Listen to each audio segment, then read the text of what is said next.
Buenas noches a todos, bienvenidos nuevamente a nuestra clase número 6 de la rebelión de Tupac Amaru II. Hoy 26 de septiembre, organizado por el colectivo PEC Semilla de Libertad. Y como siempre, tenemos a nuestro compañero Harry Pizarro, quien arqueólogo de la Universidad Nacional Mayor de San Marcos, quien nos va a estar compartiendo su conocimiento. Así que con esto, bienvenido, compañero.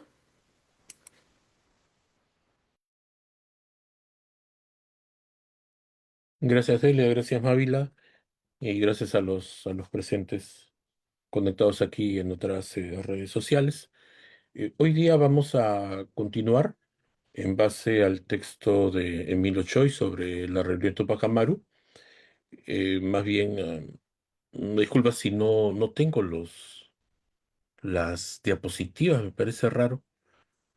De repente está en otra versión, pero sí tengo pues el texto. Ya de repente, luego a través de Delia y de Mávila, eh, les voy a pasar la información que falta en cuanto a la presentación, pero igual creo que es importante reflexionar porque justamente son dos capítulos que son los últimos que,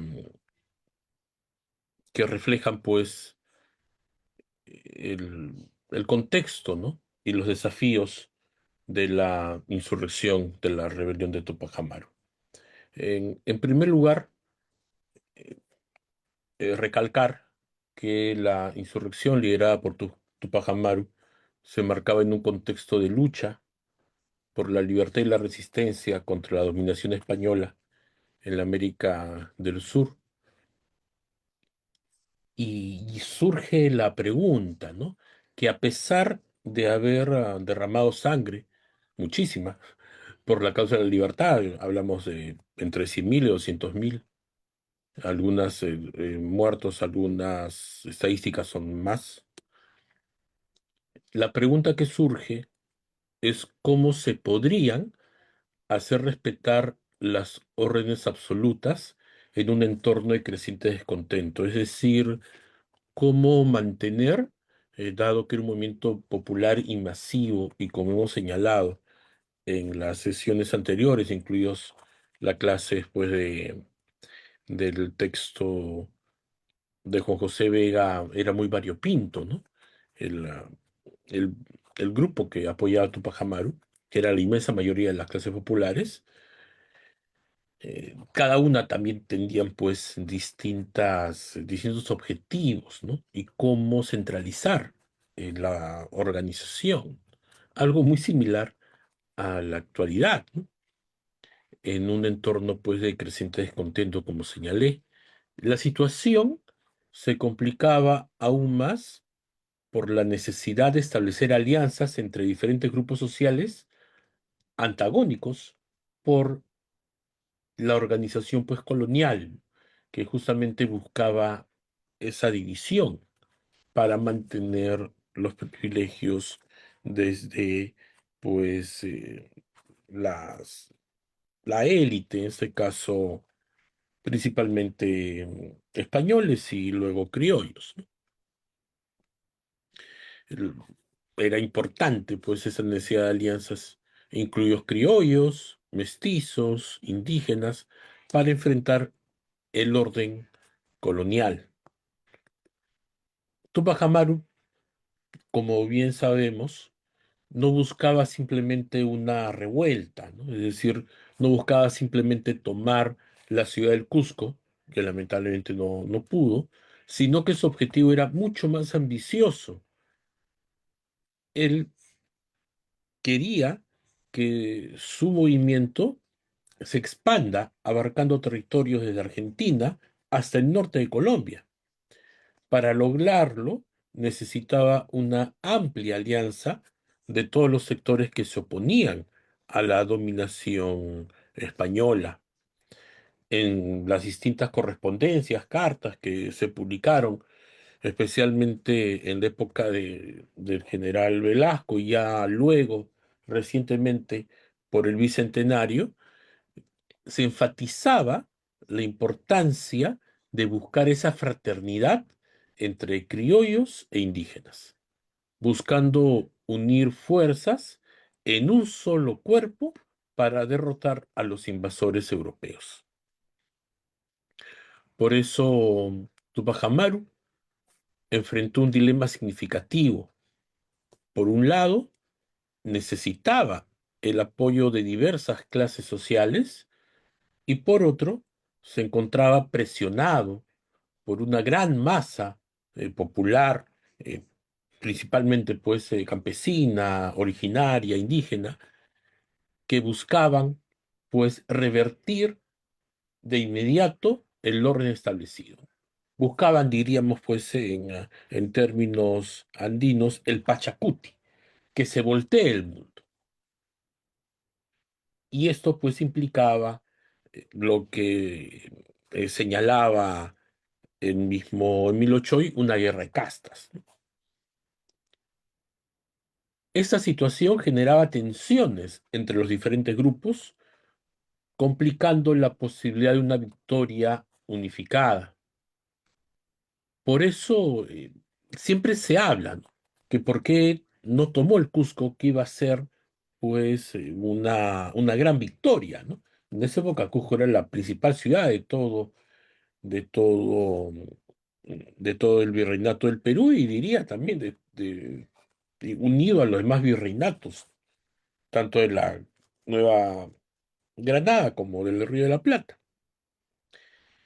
Y una de las razones por las cuales Tupac Amaru no toma el Cusco es que existía la gran posibilidad que Cusco hubiera sido saqueado, hubiera sido destruido por justamente las tropas de Tupac Amaru. Porque Cusco reflejaba, inclusive con más fuerza que Lima, el orden colonial, ese orden que había traído siglos pues de injusticias y que también había traído siglos de traiciones, ¿no? Recordemos pues que las panacas, ¿no? Las familias reales de los antiguos quechuas, ¿no? De los antiguos denominados incas, los que traicionaron también a Manco Inca, ¿no? Por ejemplo, o los que tuvieron que rendirse, eh, los, eh, los incas de Vilcabamba, ¿no? Tuvieron pues privilegios en la colonia, a costa pues de la gran masa popular. Entonces había un amplio margen de posibilidad que Cusco hubiera sido saqueado, violentado, y esto eh, para Túpac Amaru hubiera sido fatal, ya que arruinaría las esperanzas de consolidar un movimiento con una base más ancha. A pesar, pues, de la posibilidad de tomar el Cusco sin resistencia, Túpac Amaru optó por un enfoque más estratégico. Él pensaba entrar pacíficamente a la ciudad, con lo cual fortalecía su movimiento, mientras que un asalto podría haber significado una victoria táctica, pero a largo plazo era un fracaso.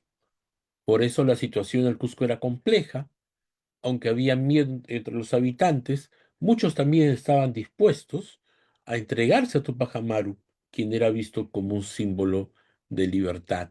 Y esa demora fue crucial.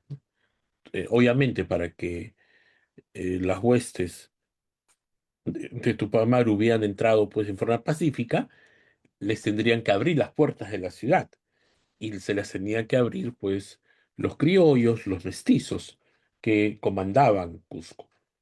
No se pudo, se perdió mucho tiempo y esto dio motivo a que las tropas realistas se reagruparan, llegaran los refuerzos y ya no se pudo tomar el Cusco. A medida que la insurrección pues avanzaba, Tupac Amaru se dio cuenta de que necesitaba el apoyo de los criollos para consolidar su poder. Y es una de las grandes contradicciones de la historia en sí.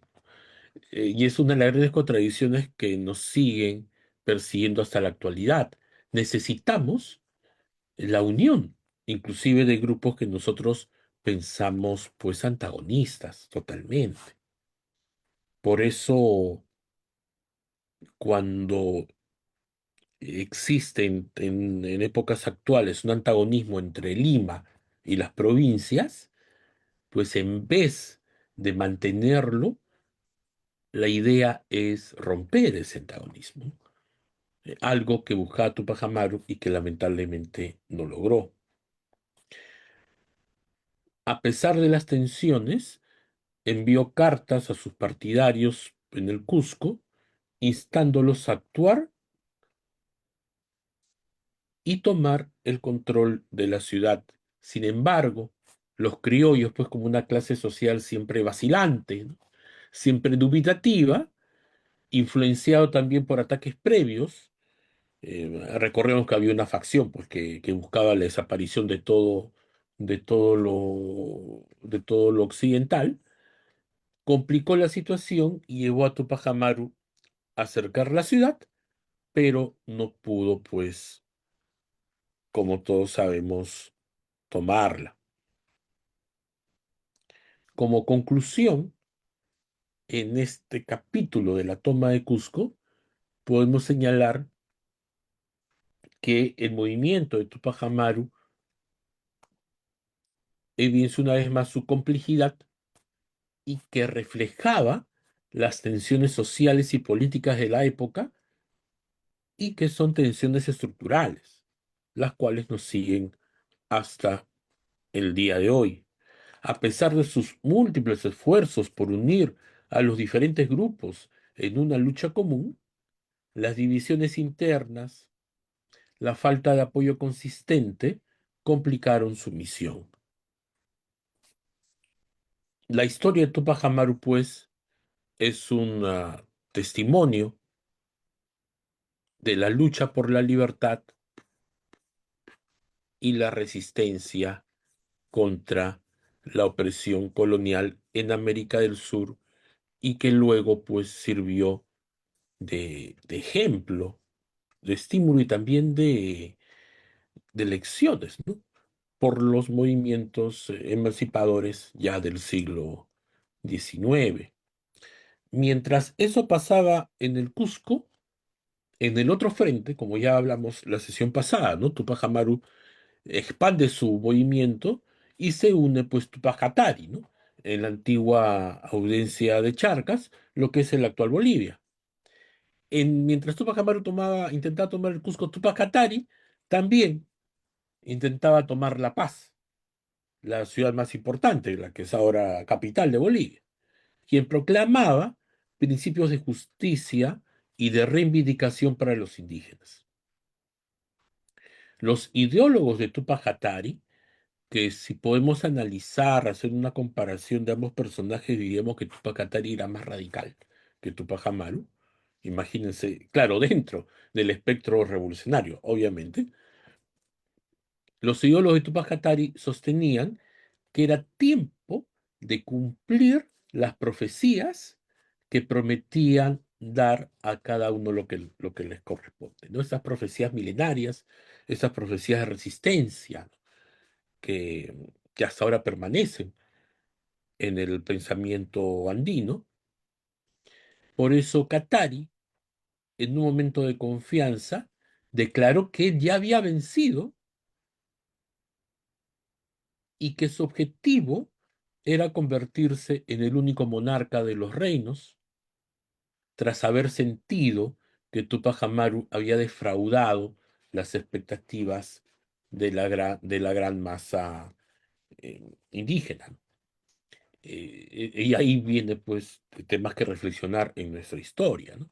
No podemos entender el movimiento de Tupac Amaru sin entender el movimiento de Tupac Katari.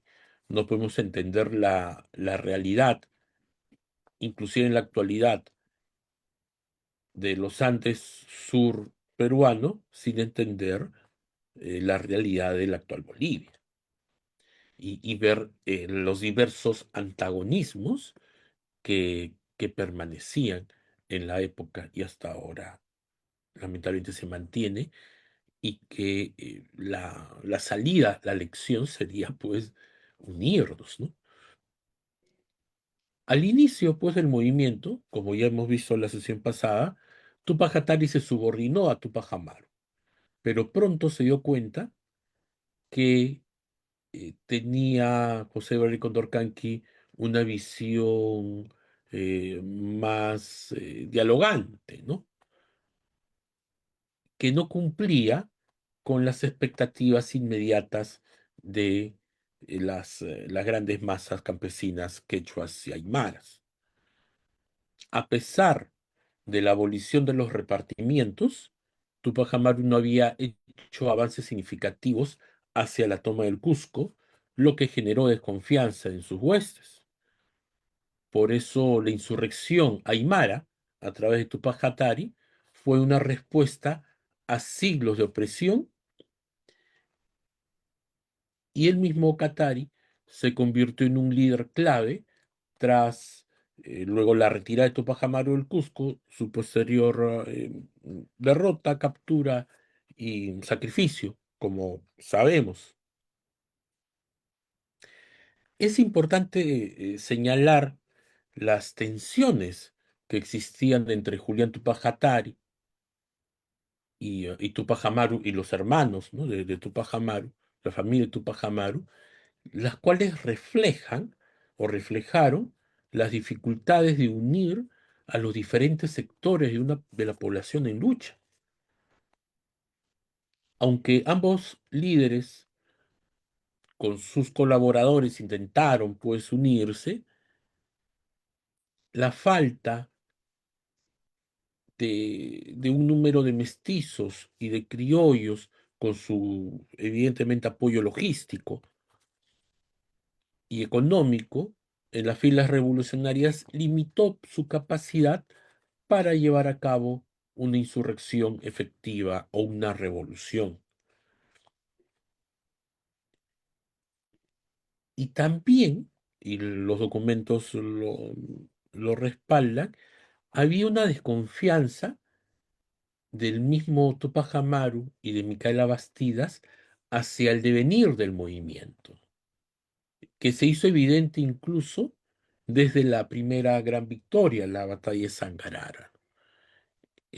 Ahí también podríamos decir que existía un antagonismo entre el proyecto de Tupac Amaru y lo que las masas pedían.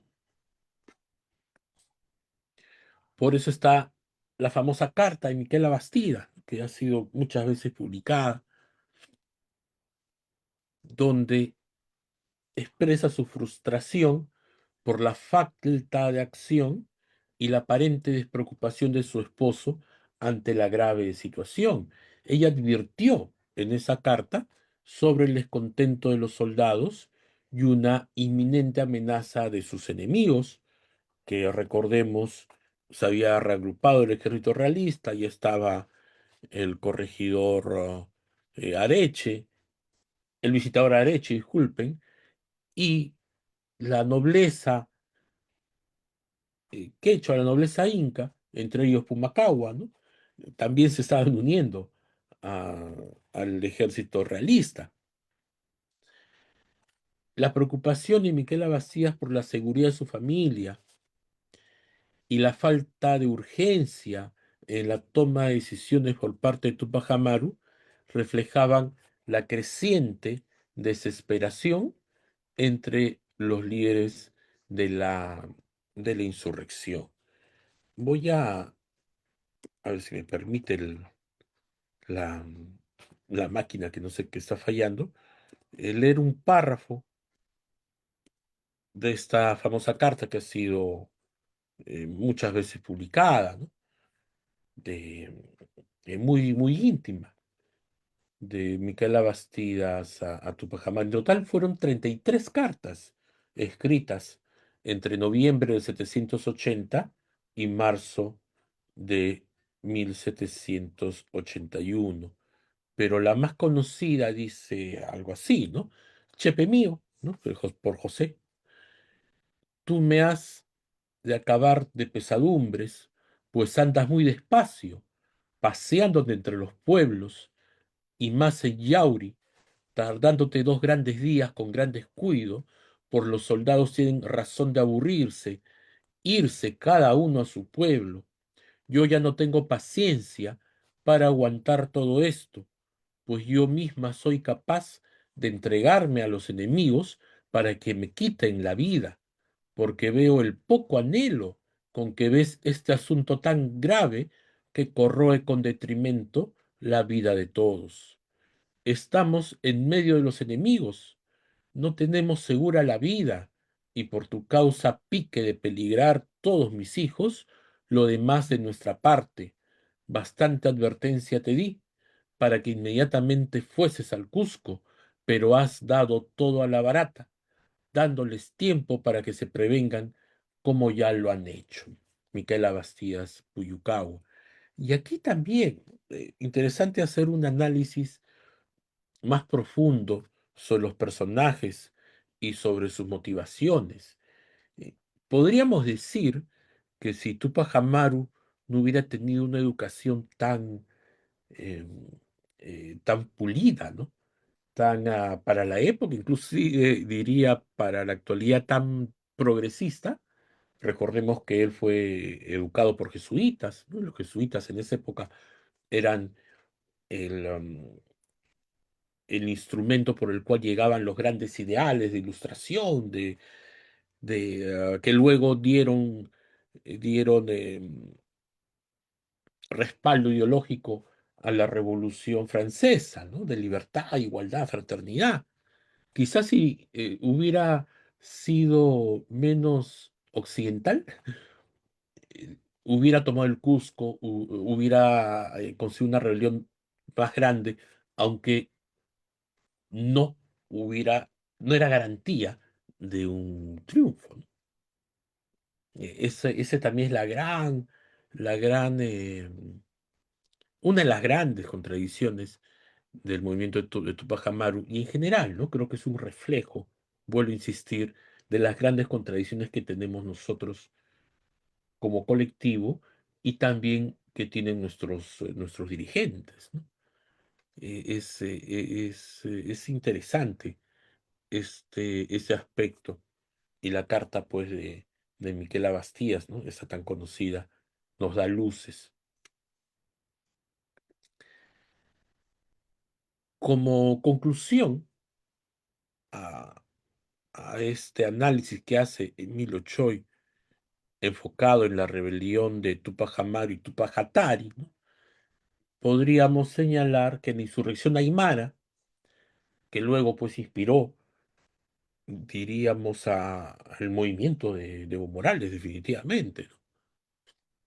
Y Malcu, ¿no? El clan Malcu, décadas antes. La insurrección aymara, liderada por Tupac Katari y Tupac Amaru, fue un intento significativo de los indígenas por liberarse de siglos de opresión. Aymara por Tupac Katari, Tupac Amaru principalmente por quechos, ¿no? Sin embargo, las desavenencias internas, la falta de apoyo de sectores clave, la desconfianza entre los líderes llevaron a una serie de derrotas. La situación se complicó más por la falta de unidad entre los diferentes grupos sociales, lo que resultó en un movimiento que, a pesar de su potencial, no logró consolidarse como una fuerza unificada y efectiva.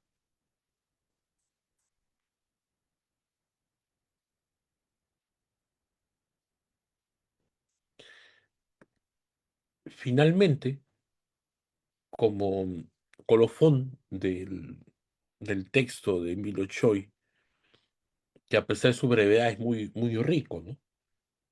Toma puntos que la historiografía, al menos la escolar o la de público en general, no hace mucho caso, ¿no? antes de pasar al texto que es mucho más amplio, el de Boleslao Levin. La carta escrita, por ejemplo, por Tupac Amaru al inicio de la insurrección, ¿no? Refleja también ánimos cambiantes que permeaban pues su liderazgo, a pesar de su deseo de motivar a su esposo y sus seguidores. Me refiero a la carta que leímos al inicio, ¿no? Recuerden, inclusive se entra en debate, ¿no? Él pensaba formar un reino, ¿no? Se denominaba José, ¿no? José I. Abrazaban la religión católica, que como sabemos ya tenía más de 2 siglos y medio y se había vuelto una religión popular, ¿no? El sincretismo de unir o yuxtaponer las creencias andinas con las creencias cristianas, ¿no? El Corpus Christi, la relación de la Pachamama pues, con la Virgen, etcétera, etcétera, ¿no? Pero también habría que señalar que, que un gran sector del movimiento renunciaba a eso, ¿no? Tenía, pues, eran, pues, los afectados por la extirpación de idolatrías, por el movimiento forzoso a las reducciones de sus sitios de origen, por la destrucción de sus momias, etcétera. Eso también es importante analizarlo. A pesar, pues, del deseo de motivar a su esposa y sus seguidores, su mensaje también mostraba algo de resignación ante la muerte y ante una posible derrota. No mostraba esa confianza en el movimiento, la incapacidad de formar alianzas necesarias para consolidar un solo cuerpo fue el factor crítico en el fracaso de la insurrección. Tupac Amaru no logró satisfacer, pues, las aspiraciones de las grandes masas indígenas que iban más allá de la simple eliminación de los abusos de los corregidores. Y también eso lo reflexionamos bien la sesión pasada, ¿no?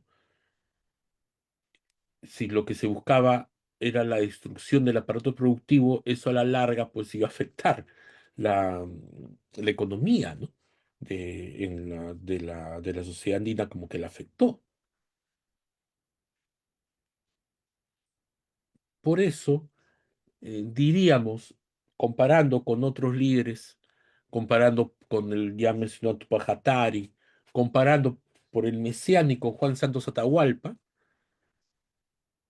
pues este último principalmente mostró una mayor capacidad de resistencia, ¿no? Estuvo décadas luchando. Claro, está con una táctica de guerra y guerrillas en en lo que decimos la ceja de selva, ¿no? Xapampa. No, nunca tuvo una expansión, una visión, pues, por todo el virreinato como la tenía Tupac Amaru.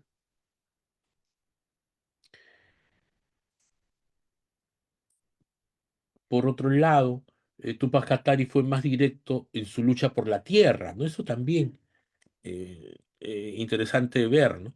Eh, eh, si bien Tupac Amaru podría ser uno de los principales eh, precursores de lo que luego se llamó la reforma agraria, Tupac Katari tenía ideas más radicales al respecto. Juan Santos Atahualpa, como sabemos, pues la táctica de guerrillas que luego incluso se inspiraron, ¿no? Los guerrilleros de la década del 60 en América Latina. Por eso podríamos decir que el movimiento, por las acciones que hemos señalado, pudo haber tenido mayor potencial. Pero a pesar de no lograr la independencia, que hubiera sido un hecho trascendental, ¿no? Que cambiaría el curso de la historia, porque iba a ser un movimiento salido de las entrañas del Perú, La gran rebelión de Tupac Amaru de 780-781 es considerado un hito en la historia universal de los pueblos oprimidos. La intervención de elementos externos, como vimos, la influencia, ahí vino sus propios intereses del Imperio Británico, por ejemplo, ¿no? Desvió la sublevación de sus intereses originales, también de los criollos, los mestizos, pero el sacrificio de Tupac Amaru y otros líderes no fue en vano. La insurrección dejó un legado de lucha que, aunque reprimido, sentó las bases para futuros movimientos de independencia en el Perú. Por eso la figura de Tupac Amaru se torna más heroica tras su captura y posterior martirio, a pesar de los errores que mostró pues como líder en los momentos, principalmente la toma de Cusco, ¿no? Mostró una firmeza extraordinaria en su martirio, convirtiéndose en un símbolo de resistencia. Su capacidad para transformarse de acusado a acusador de sus opresores resalta su valentía y determinación, lo que lo convierte en un héroe de la historia peruana. ¿Recuerdan cuando al inicio tomamos unas citas de Eduardo Galeano, inspiradas pues en el juicio, porque fue un juicio bastante rico, diríamos, antes pues del calvario inhumano que tuvo Tupac Amaru y su familia. Él mostró en cautiverio, pese a las torturas, pese al, a la prisión y al escarnio, mostró una gran entereza, ¿no? E incluso, y es un poco, ¿no? Para reflexionar cuántas similitudes se tiene con nuestra realidad actual, en un juicio que debería de haber sido sumarísimo, un juicio que eh, está organizado por el aparato legal colonial para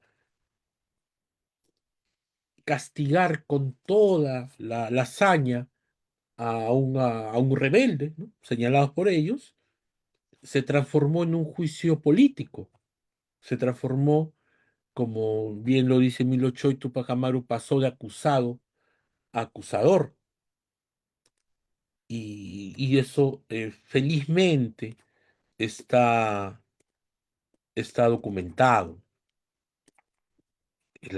Esta frase de Tupac Amaru al visitador Areche, ¿no? Es tan conocida, donde señala que aquí hay dos culpables, ¿no? Usted por oprimir a mi pueblo y yo por querer liberarlo, ¿no? Nosotros dos somos los únicos conspiradores.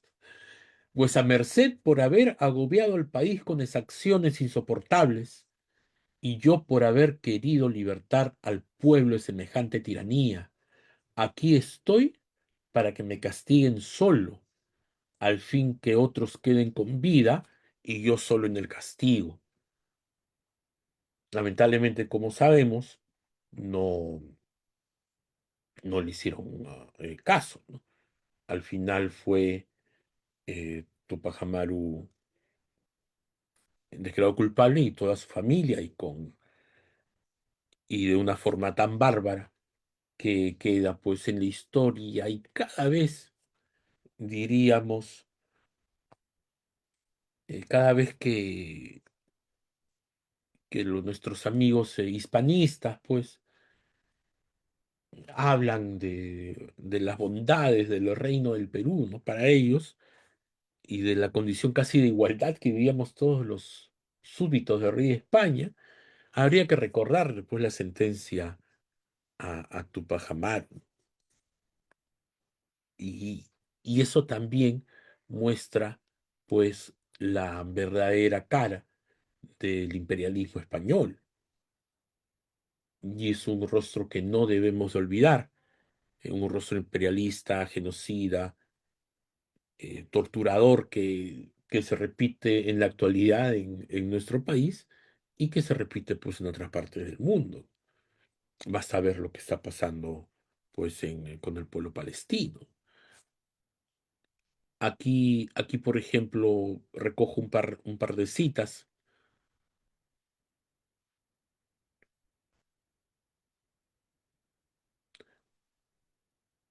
Por ejemplo, ¿no?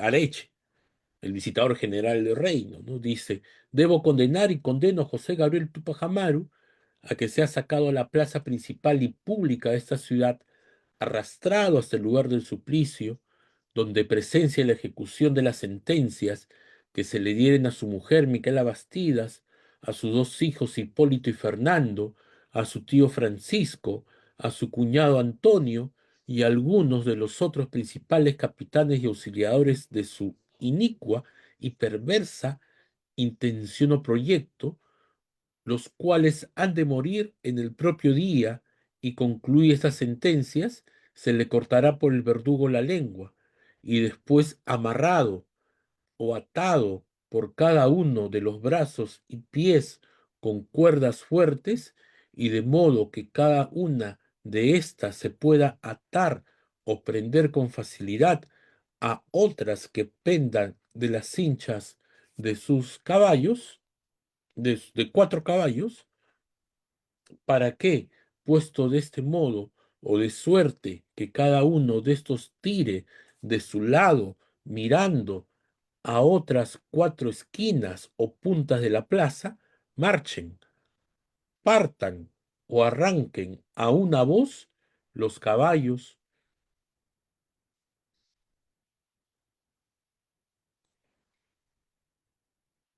A ver, disculpen. Los caballos, de forma que quede dividido su cuerpo en otras tantas partes, llevándose éste luego que sea hora al cerro o altura llamada de Pichu, donde tuvo el atrevimiento de venir a intimidar, sitiar y pedir que se le rindiese esta ciudad, para que allí se queme en una hoguera que estará preparada, echando sus cenizas al aire, y en cuyo lugar se pondrá una lápida de punta que exprese sus principales delitos y muerte, para solo memoria y escarmiento de su execrable acción. Esa era la sentencia que más parece, ¿no?, una película de terror con tanto detenimiento psicopático, ¿no?, de esta justicia, pues, colonial, que se ensañó con Tupac Amaru y con su familia. Y basta también recordar que luego de presenciar el asesinato de su esposa, sus hijos, sus cuñados, sus hermanos, que fue también tortura, no pudieron, pues, desmembrarlo, ¿no?, por los cuatro caballos, tantas veces reflejado, inclusive hasta en película, por lo que los verdugos optaron por decapitarlo y posteriormente descuartizarlo. Su cabeza fue colocada en una lanza exhibida en Cusco y Tinta, sus brazos en Tungazuca y Carabaya, sus piernas en Libitaca, en la actual Chumbivilcas, y en Santa Rosa, en Melgar, ¿no?, en la actual provincia de Melgar, en Puno. De igual forma despedazaron los cuerpos de su familia y sus seguidores y los enviaron a otros pueblos y ciudades.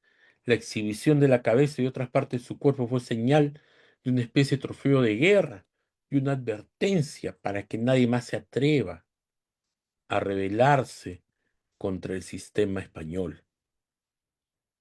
Por eso, cuando el mito del Incarri, ¿no?, tan conocido, en el cual al Inca lo desmembrenan y se espera que se unan sus cuerpos, las partes de sus cuerpos, para que vuelva a regresar el imperio de los incas, se hizo, pues, en la práctica con Tupac Amaru.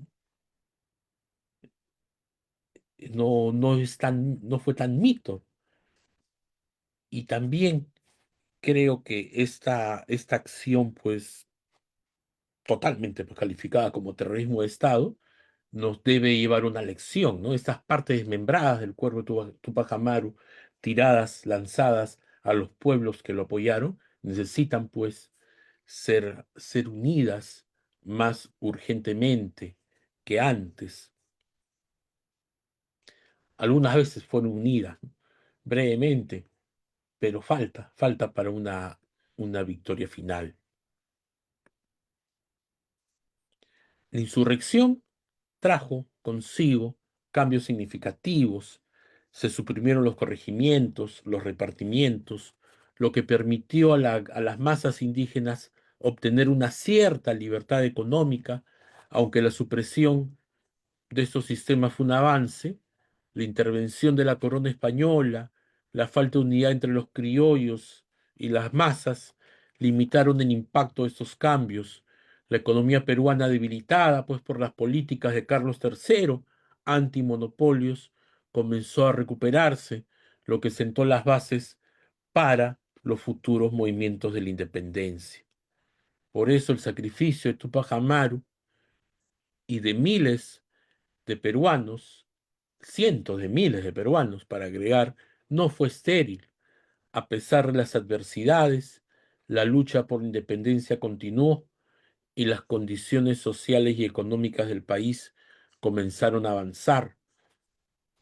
Esta, esta derrota, este genocidio contra las huestes de Tupac Amaru, al final no lograron matar las ideas ni las ansias de revolución, ayudaron a madurar la conciencia de clase de las grandes mayorías, que como vemos sigue en ese proceso y ya cuando veamos quizás en otras clases las luchas campesinas en el siglo XIX, ¿no?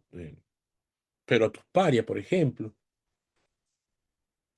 y otros tantos, y las luchas del siglo XX, ¿no? Nos ayudaría mucho a entender nuestra actualidad.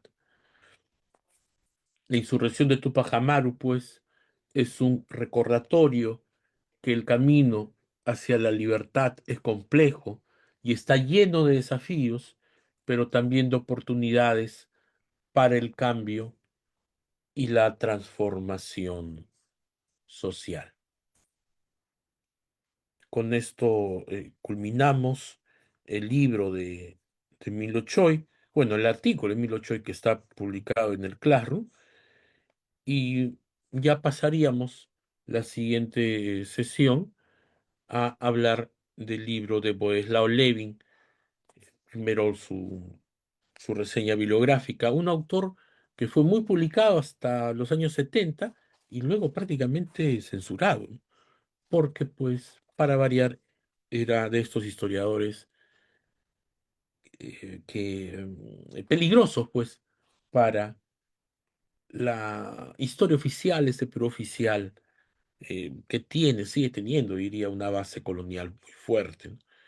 Boleslao Levi fue un historiador polaco, nacido allá por 1908 en Lodz, escapó de la violencia fascista en Europa de los años 30 y se trasladó al Uruguay, luego a la Argentina, enseñó historia americana en las universidades de Rosario y La Plata y también en varios países de América Latina.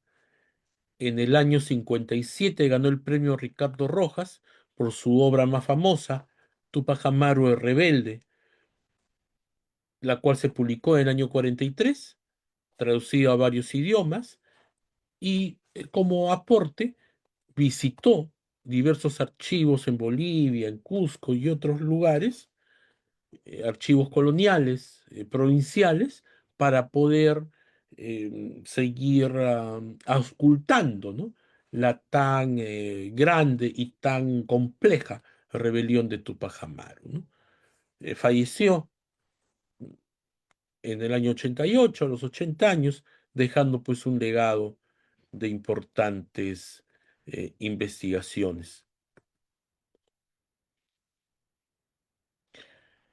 Y bueno, creo que estamos un poco con el tiempo. ¿Cómo estamos, Mávila? Para en todo caso pasar a la ronda de preguntas y no desordenarnos.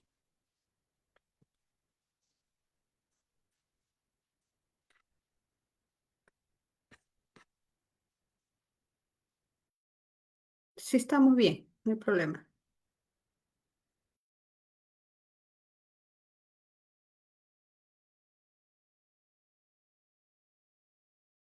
Bueno, entonces vamos a avanzar unos 10 minutos, 15 minutos más para entrar en materia del libro de Levin, que también está en el Classroom.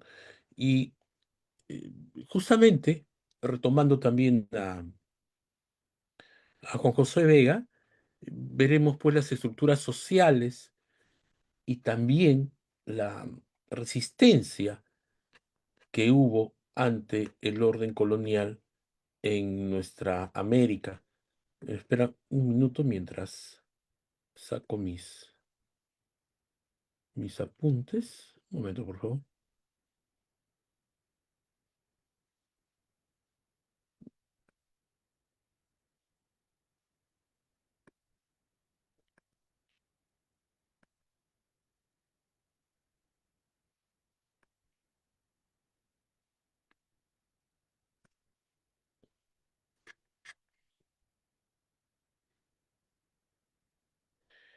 Primero, si queremos entender, pues, cómo estaba el orden colonial y ahora, ¿no?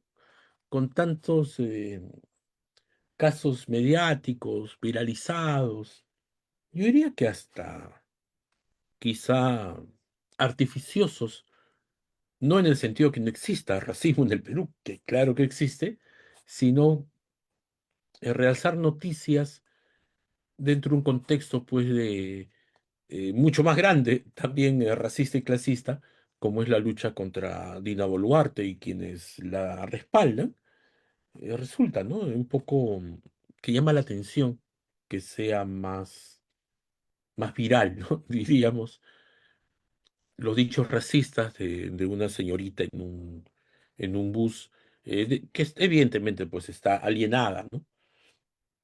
Que las grandes marchas que han habido en Lima y en otras partes del país, ¿no? Con las represiones y todo lo que ha significado, ¿no? Lima se militarizó una vez más, ¿no?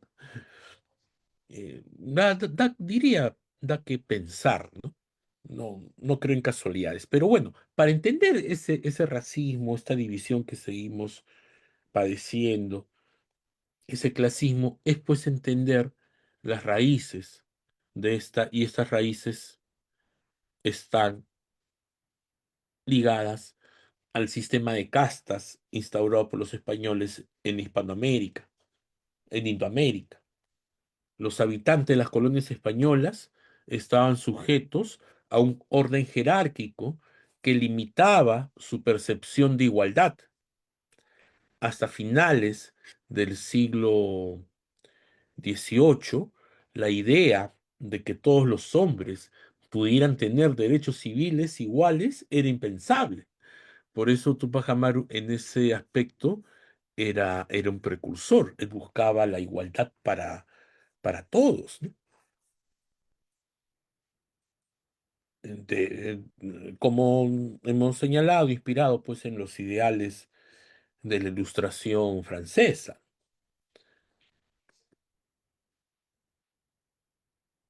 En ese contexto se establecieron seis casas principales. Los blancos españoles, que incluyen a los europeos y a los criollos, ¿no? Los llamados españoles americanos, ¿no? Como esta carta de Juan Pablo Vijarro de Guzmán, Carta a los españoles americanos, que me da mucho que pensar, ¿no? Está dirigido solo a los criollos, pero no está dirigido al 90% de la población del entonces virreinato del Perú, ¿no? Luego estaba la gran mayoría, disculpen, la población indígena nativa, discriminada y oprimida bajo el régimen colonial, salvo por los curacas, ¿no? Pero era una minoría los curacas. Los mestizos, que eran la mezcla de indios y blancos, los negros, que podían ser libres o esclavos, ¿no? Habían negros libertos, los mulatos, que eran descendientes de negros y blancos, también libres o esclavos, y los ambos, ¿no? Descendientes de negros e indígenas u originarios. A diferencia de los estamentos europeos, ¿no? Porque en Europa también había sistema de castas, o más que de casas de estamentos, por eso, ¿no? Es interesante. un poco para priorizar el concepto. El sistema de castas es bastante común en sociedades esclavistas. La India, por ejemplo, hasta ahora, pese a ser, actualmente creo que ya es la tercera economía del mundo, la cuarta economía del mundo, ¿no? El lugar donde existen más ricos y también más pobres en el mundo, 1.500 millones de habitantes aproximadamente. Pero hasta ahora existe un sistema de castas, ¿no? Desde los que están en la parte más alta hasta los llamados intocables, ¿no? En Europa, que era una Europa feudal, ¿no? Era una Europa precapitalista, lo que existían eran estamentos ligados al control de la tierra. Estaba el pueblo llano, ¿no? Estaban pues los que tenían profesiones nobles, ¿no? Que vivían en las ciudades, en los burgos, y estaban pues los comerciantes, ¿no? Que luego ya veremos que son los que forjan luego en la sociedad capitalista. Y arriba estaban pues el clero, estaba la nobleza, ¿no? Y estaba el ejército, ¿no? Ese era el sistema de estamentos. Pero aquí había sistema de castas, ¿no? No, no era un sistema de estamentos. Por eso es la gran contradicción, ¿no? Cuando estos amigos, un poco desubicados, hablan que nos trajeron la universidad, que nos trajeron, qué sé yo, las ciudades, ¿no? Que hecho de paso no tenían nada, no teníamos nada que envidiar, ¿no? Las ciudades andinas o las ciudades mesoamericanas a las ciudades europeas, desde el planeamiento urbano, desde la salubridad, etcétera, ¿no? Pero a diferencia, pues, de los estamentos europeos, las castas hispanoamericanas eran racialmente diversas y establecían desigualdades sociales y raciales de manera legal. Aunque la casta fue fundamental en el régimen social, su impacto variaba según la región. Y es cierto, en Europa no habían castas, habían estamentos. La única diferencia era pues con los judíos, que en ese entonces eran los perseguidos, pero bueno, es otro tema, ¿no? Si uno tenía sangre judía, no podías pertenecer al orden feudal. La única diferencia, pero acá eran castas, no eran estamentos.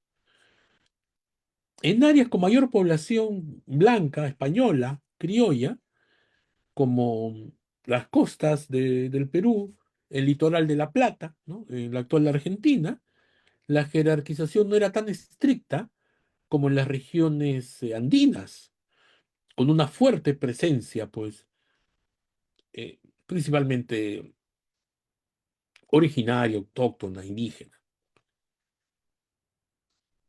Y eso hacía que en el virreinato del Perú, en la parte central, y en México, por ejemplo, la minoría blanca mantenía un control severo sobre la población, principalmente indígena. Y ese control severo culminó en distintas rebeliones, la más grande, pues, la de Tupac Amaru, ¿no?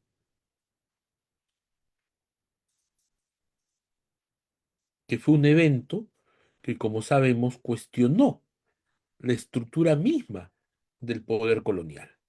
Y aquí también, interesante el trabajo de Boleslao Levi, ¿no?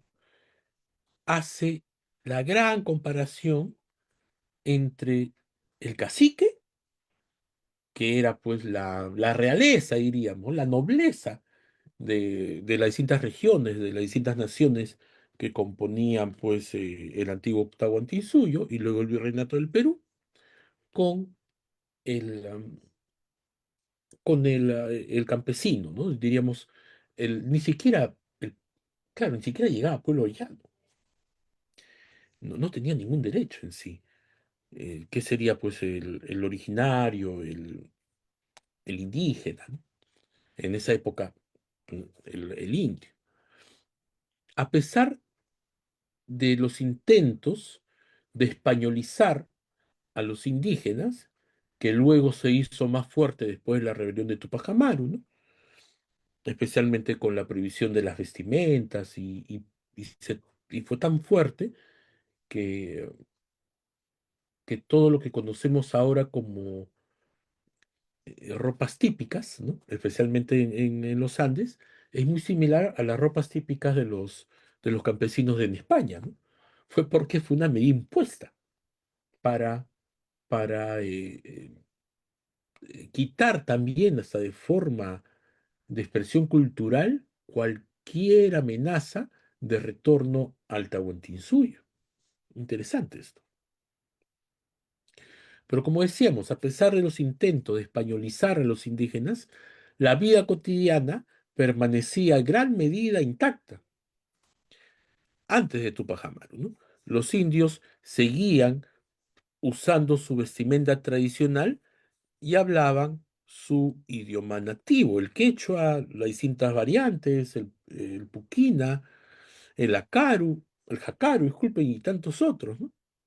El Muchic en el norte, en la costa norte, manteniendo un fuerte apego a sus caciques, ¿no? A los curacas. En el sistema colonial, los indios eran la base laboral, ¿no? La fuerza de trabajo, encargándose de la agricultura y la minería a través de un sistema de trabajo forzado conocido como la mita, que como sabemos también existía en el Tahuantinsuyo, pero no tenía este cariz eh, eh, colonial, extractivista, casi esclavista, o no era pues el común denominador. Aquí ya se cambia ese sistema, encargándose pues, como señalé, de la agricultura y la minería. Este sistema era especialmente odioso, ya que separaba principalmente a los hombres de sus hogares y los sometía a condiciones de trabajo extremas, especialmente en la mina.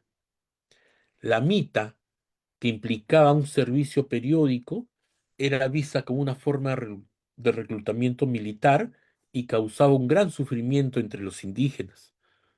El conde de Alba, virrey peruano del siglo XVII, argumentó que la mita debería de ser abolida debido a su impacto devastador en la población indígena. Imagínense, ¿no? Hasta gente de esa época ilustrada, ¿no? Progresista, ya en los años 1600 hablaban que tenía que ser abolida. Claro que eran la gran minoría, ¿no? Los que pedían que sea abolido. La situación se complicaba aún más con la existencia de los obrajes, principalmente para la mano de obra femenina, ¿no?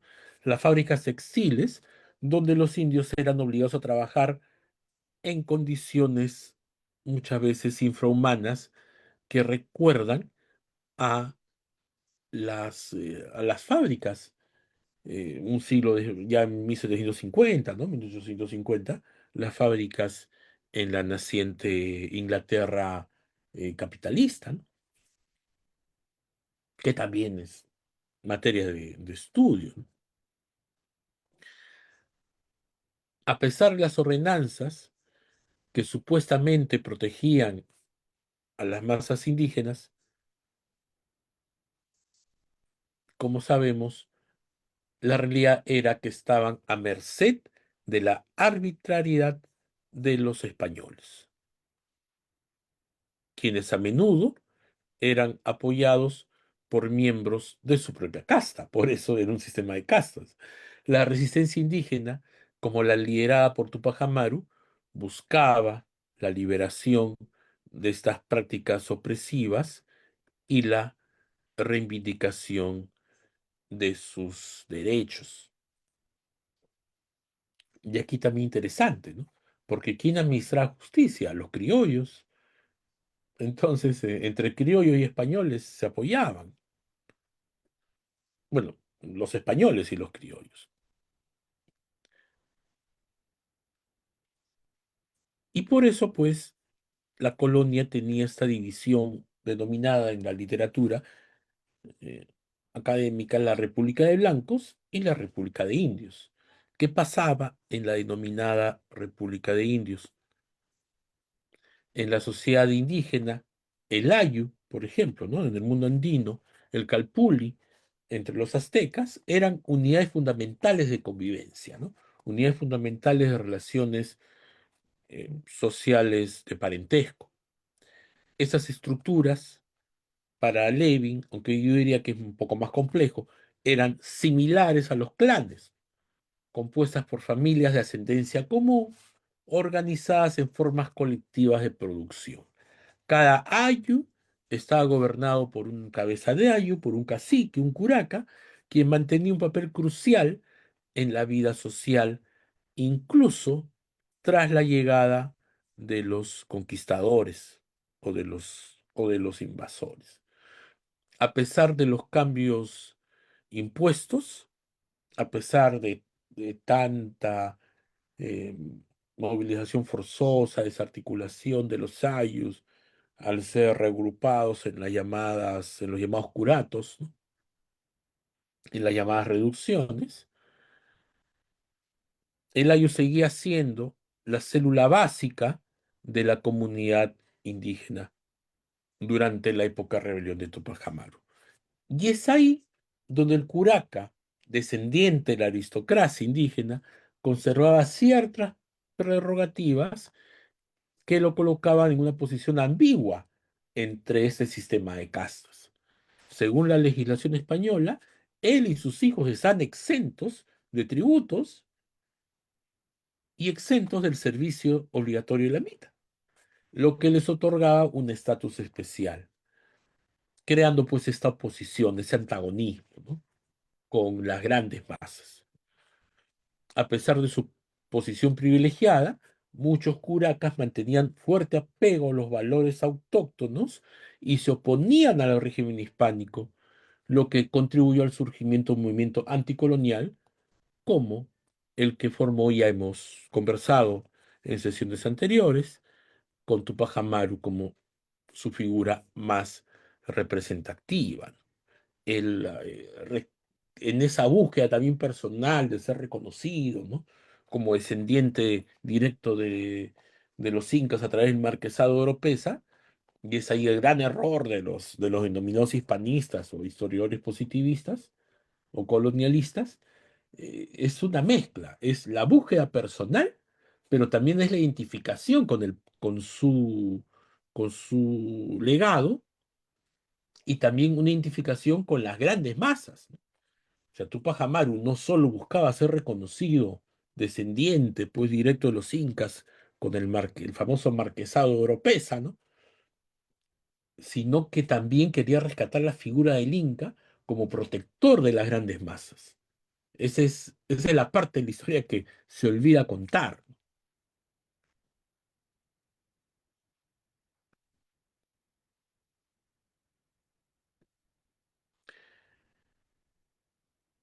Pero el punto más saltante, pues, de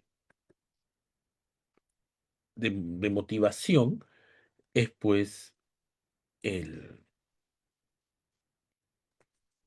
la corrupción de los corregidores y la explotación de las grandes masas a través de reparto. Los corregidores, que gobernaban provincias enteras habitadas por las grandes masas indígenas, que luego fueron reemplazados en la época de la República por los hacendados, los terratenientes, ¿no? Habían haciendas que eran tan grandes como provincias. Los corregidores estaban prohibidos por ley de participar en actividades comerciales. Sin embargo, y ahí viene la corrupción, muchos de ellos se dedicaban a reparto de mercancías de manera expoliatoria, de manera abusiva. Este sistema que se justificaba como una forma, y así decían ellos, de civilizar a los indígenas, se convirtió en una de las peores extorsiones, afectando gravemente a la población. El famoso, que inclusive está llevado en canciones, ¿no? La venta de espejos, de espejitos a cambio, pues, de, de la riqueza, ¿no? Y eso los mantenía pues enganchados, algo que incluso se repite en la actualidad. Tupac Amaru denuncia el abuso de reparto, como sabemos, inclusive toma muchas de las deudas que estaban llevados a través de los corregidores o por los corregidores, que imponía precios exorbitantes y condiciones de trabajo forzado, a pesar de las protestas de figuras importantes y autoridades eclesiásticas, el sistema continuó, lo que llevó a un creciente descontento entre los indígenas. Porque claro, ¿no? Habían quejas, existían los unanue siempre, ¿no? Los ilustrados, pero eran minoría, ¿no? Y también desde la iglesia, ¿no? Siempre existía un Bartolomé de las Casas, pero la gran mayoría eran curas que abusaban de la población. El sistema continuó, lo que llevó a un creciente descontento, alimentado por la codicia de los corregidores, y este fue un factor clave en la rebelión de Tupac Amaru, lo que resultó, pues, en la grande rebelión y el costo social.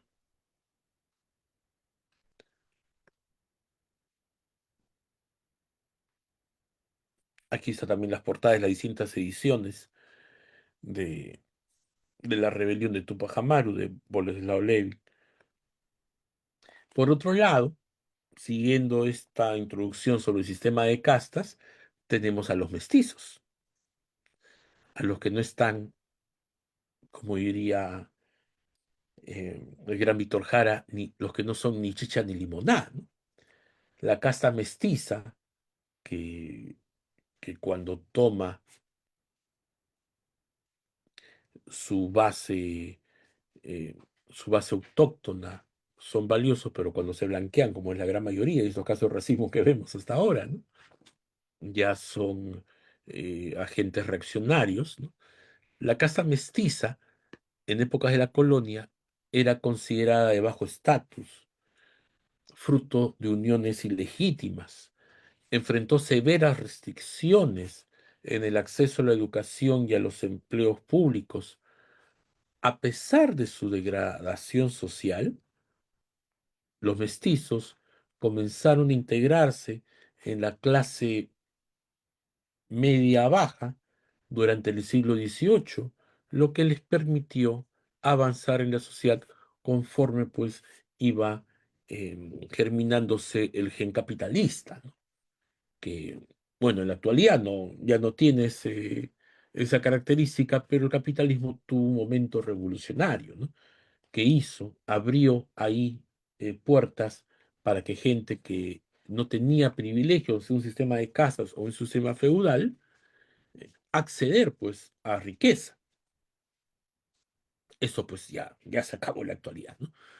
Pero en esa época eh, estaba pues en germinación, ¿no? Principalmente los comerciantes, etcétera. Por otro lado, tenemos a los criollos,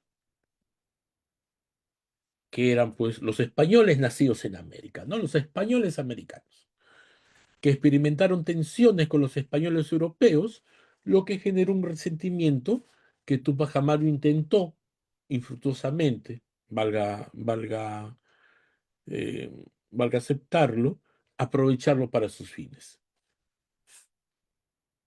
Aunque los blancos formaban la casta privilegiada, existían también diferencias sociales entre ellos, ¿no? Habían blancos pobres, lo que complicaba aún más la dinámica de poder en la colonia.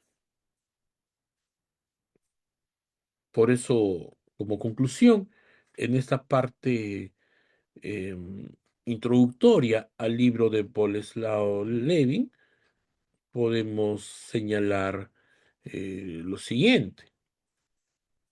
A ver, un momento.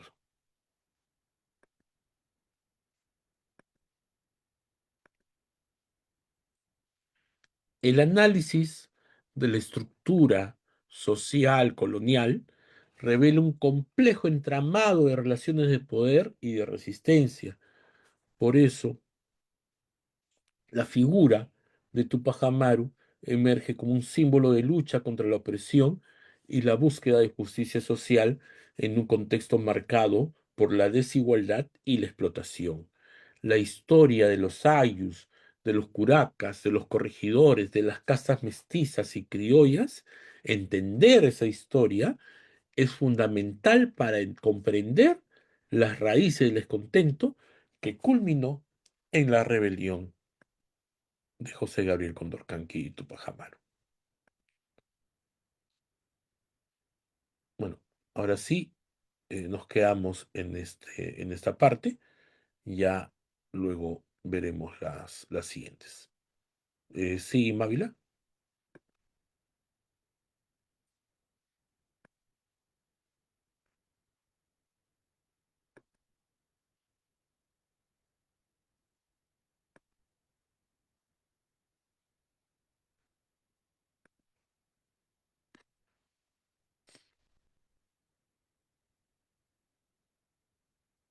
Sí, Odelia.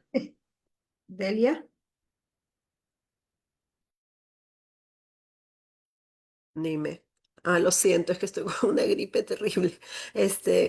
Sí, a ver si alguien tiene algunas preguntas para el compañero Harry. ¿Algún comentario?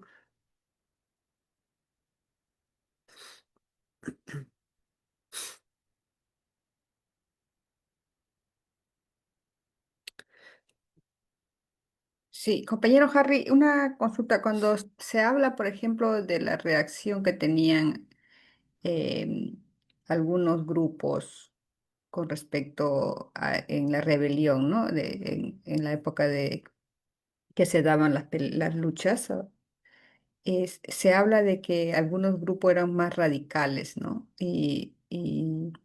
Pero como que actuaban de la misma manera como ellos habían sido tratados, ¿no? O sea, como que cuando vinieron los españoles, como se dice, trataban de borrar toda forma de lo que había sido el Tahuantinsuyo, ¿no? Cambiándole la vestimenta, sus creencias y todo eso.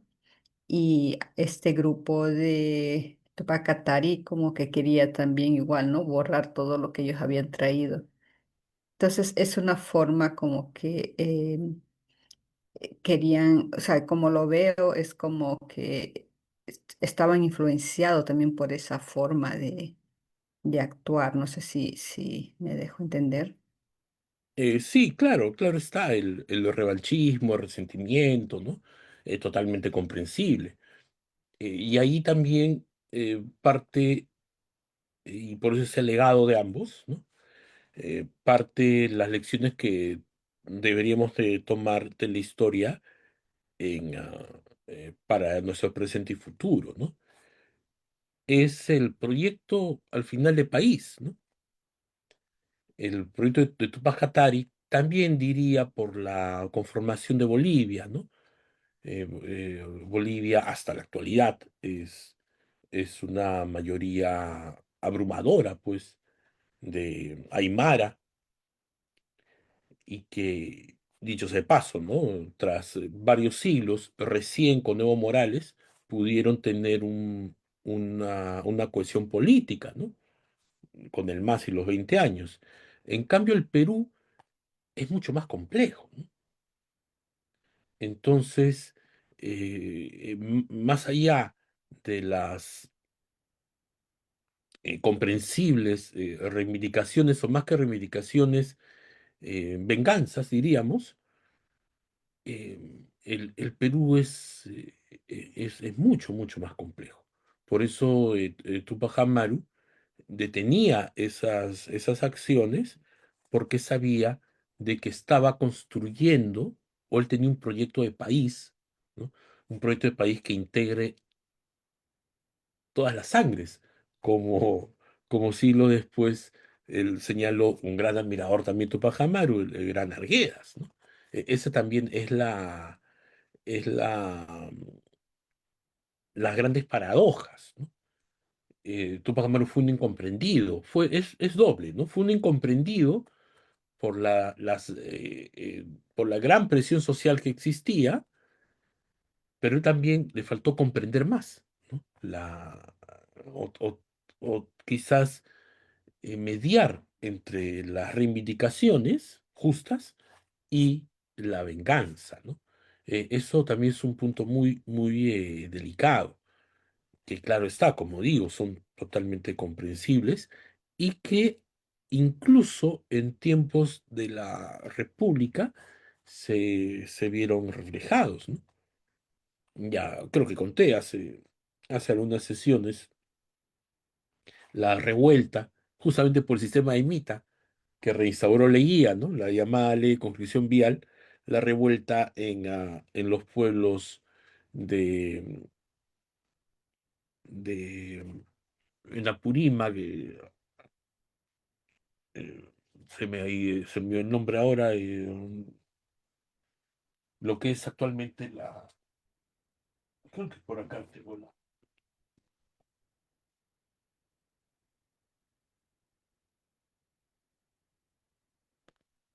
los nombres, pero bueno, actualmente es la provincia de Grau, ¿no? Que llevó incluso a la muerte de Grau, el hijo de Miguel Grau, ¿no? Y que luego se llevó a una gran represión, es decir, a raíz de la muerte de cientos de runas, producto de los derrumbes de la ley de construcción vial, ¿no? De los derrumbes al momento de hacer pues esos túneles, hubo una gran revuelta y cuando toman las ciudades, pues también es, como se dice, tierra arrasada, ¿no? La orden era matar a todos los blancos, a todos los blancos, a todos los mistis. Y luego llega pues las tropas de asalto y se ocasiona una gran masacre, ¿no? Es el tema pues de las grandes contradicciones que tenemos en nuestro país. Y incluso también definitivamente la, la llamada, ¿no? Conflicto armado interno, ¿no? La barbarie que hubo, tanto por el ejército como por Sendero Luminoso y los distintos actores, porque fue bastante diverso, ¿no?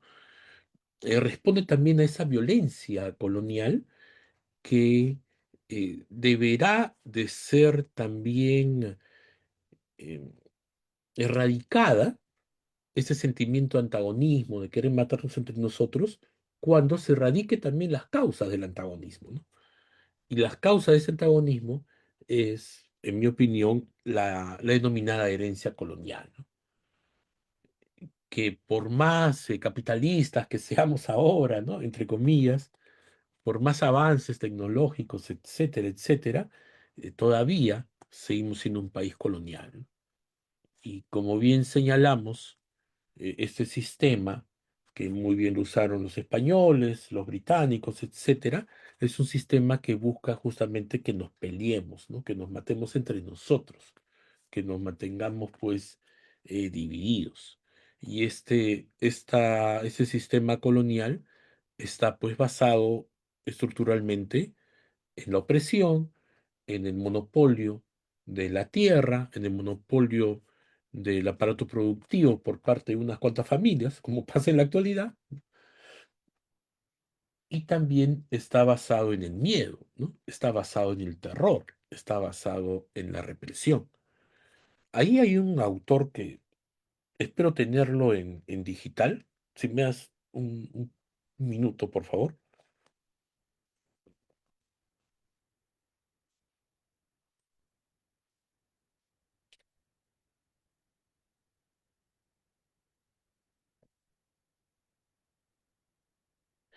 que es, al que ya lo vimos también, Luis Lumbreras, tiene un libro que nunca más fue reeditado. Fue editado en el Cusco, por el Instituto Nacional de Cultura del Cusco de la época, que se llama Violencia y Mentalidad Colonial en el Perú. Fundamentos para una crítica de la razón colonial. Y justamente hablando sobre Tupac Amaru y los movimientos, Lumbreras hace esas reflexiones que espero, si es que lo tengo acá marcado, también llamarla, ¿no? Por ejemplo, cuando, a ver, esta cita es importante.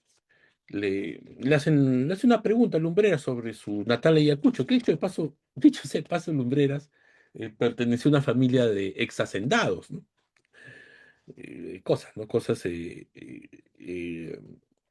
propias pues de la historia, Tupac Amaru también, ¿no? No, como bien señalamos, no tenía motivos para rebelarse, no era un privilegiado. Pero bueno, aquí hay una entrevista que le hacen a Lumbreras y señala lo siguiente, el año 86 de entrevista. Le dice, ¿qué es para ti Ayacucho? Aparte obviamente de tu ciudad natal. Y Lumbreras responde, ¿no? Son varias cosas. La primera visión es un Ayacucho fuertemente semifeudal, con diferencias de clase violentas, en el que vi en mi infancia y en el que más bien sentí y percibí. La segunda imagen es de tránsito hacia la descomposición, a la transformación del pueblo lucero colonial, a un tipo de pueblo alzado, protestatario. Es el Ayacucho que percibo en estos momentos. Después, lo que tengo son noticias de gente que han estado allá y de personas a las cuales he vivido, y aquí dice, ¿no? De alguna manera, uno ve el Perú desde Lima, en términos más o menos generales, la imagen se distorsiona con la modernidad, con un prisma occidental de observar las cosas. Cuando uno ve el país desde Ayacucho y entiende la heroicidad del campesino para la subsistencia y la lucha frenética por sobrevivir, entonces la perspectiva es otra. Hay cosas que uno no se imagina, como encontrar un campesino en un camino y que al ser preguntado quién es responda que es de una persona o familia determinada. No responde que es Pedro Gómez, sino que es de Guevara, es decir, del hacendado de la hacienda tal, porque la importancia como persona está determinada por la importancia que tenga este Guevara dentro del contexto social ayacuchano. Ese tipo de servidumbre explícito, sin ningún tipo de encubrimiento, está asociado al pongaje, al yanaconaje, a una serie muy compleja de formas de explotación de la tierra y del campesinado por parte de los gamonales, y es lo que yo vi en mi infancia. La justicia era ejercida por el gamonal, porque los jueces eran parte de este sector, eran sus sirvientes o personas rentadas por ellos. La autoridad era de carácter semifeudal. Esto decía Lumbreras en sus recuerdos del Ayacucho de los años 50, ¿no? 1950. La reunión de Tupac Amaru fue en 1780 y las mismas condiciones de opresión se repetían. Por eso, una vez más, señalo, ¿no? Si queremos terminar con la violencia estructural en nuestro país, tenemos que atacar el aparato, el aparato colonial, incluido, pues, obviamente, el sistema productivo, ¿no? Que hasta ahora es, en el Perú, evidentemente, extractivista y evidentemente, pues, vale la redundancia colonial. Sí. Eh, Mávila, aquí también hay una parte que dice, lo siento un poco ya para... Aquí está, esta era la de Tupac Amaru. Ah, dice, el proyecto tupacamarista imaginaba un mundo de matriz indígena, sustentado en el bienestar que fue posible durante milenios, basado en la necesidad de retomar lo bueno de lo viejo para que lo nuevo tenga sustento firme. Y ahí está la gran diferencia, ¿no? Tupac Amaru pensaba, como los grandes políticos después, ¿no? Eh, no regresar al pasado, sino tomar lo bueno del pasado para enfrentar el presente, para que el presente o lo nuevo tenga sustento firme. El recuerdo de los incas, convertido ya en mito, ya no era lo vivido, sino lo que vivieron los ancestros, ¿no? Romantizado, ofrecía la alternativa de un mundo mejor, ya vivido. Tal vez la realidad hubiera contribuido para que la restauración no fuera posible, mas no conseguiría impedir que el proyecto caminase sobre la coherencia de las relaciones menos románticas entre el ser andino y su medio, avanzando sobre lo que ya se conocía. Nunca la utopía tuvo, como en este caso, tanta posibilidad de realización, se refiere a Tupac Amaru, tanta que aún son vigentes sus demandas y proclamas 2 siglos después denunciadas. Liquidada la rebelión, la pacificación del virreinato no pudo superar ninguna de sus debilidades, más bien las ahondó.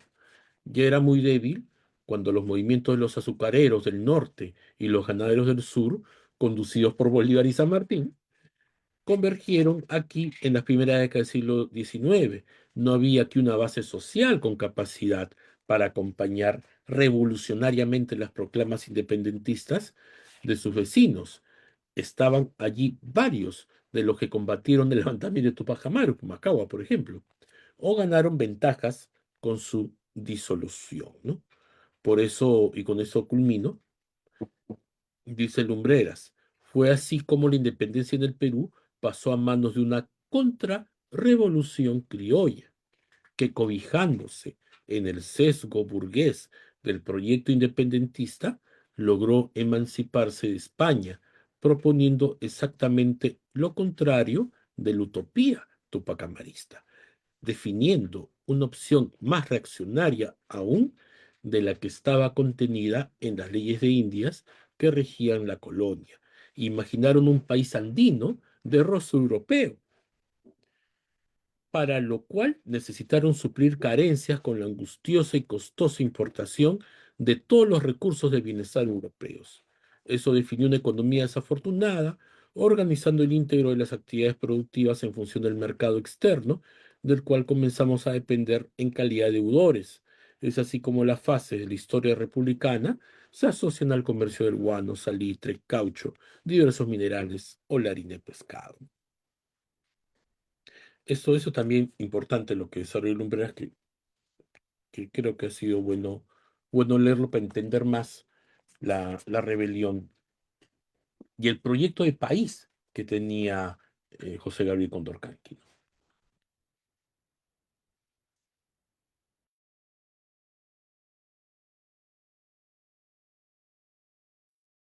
Gracias, compañero Harry. Bueno, entonces ya culminamos el día de hoy.